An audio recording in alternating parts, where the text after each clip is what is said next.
I've failed! Unfortunately, I did not get as much done out here at the Derby Canyon Retreat this year as I was hoping to.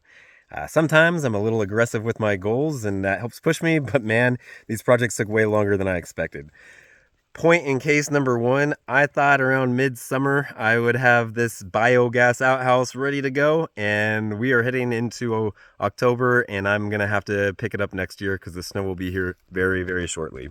That being said, it is turning out pretty darn cool. So the point of this structure is to create an outhouse for the Derby Canyon Retreat campsite. And the thing that I'm doing that's super cool is using an anaerobic digestion tank.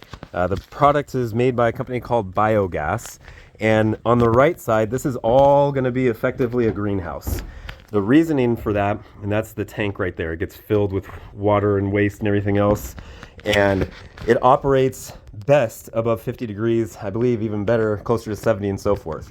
Up here at this mountain property, we get a lot of cold days and a long stretch of cold weather and not a lot of heat in some of those, transitioning periods. So essentially, I'm trying to heat this whole area up by going with a clear roof. This will not be the final structure. I'm going to probably end up doing a plastic sheathing in here to make it airtight, not just for the greenhouse effect, but also for the smell.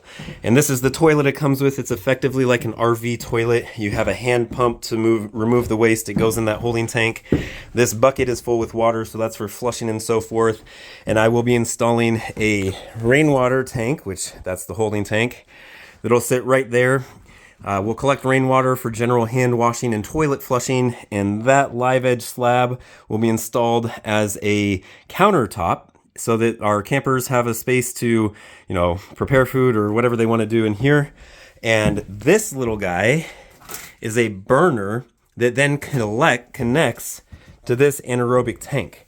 So what we will have is a toilet that produces methane and fertilizer, and we'll be using that methane right here in this kitchenette to cook food, to boil water, to do whatever we need to. So it truly is completely self-sustaining in the respect that we are using our human waste to create fuel and fertilizer, which, as you can obviously tell, is part of the cycle of cooking and maintaining your, health in general. So I'm super bummed that I'm not going to finish it this year. I expect snow in the next week or 2 or 3 out here, and that's pretty much when I stop construction. But it's going to be a super cool project. It will be my number one priority next year, and we'll have this anaerobic digestion outhouse ready to go for our campers next season, and we'll be cooking with poop.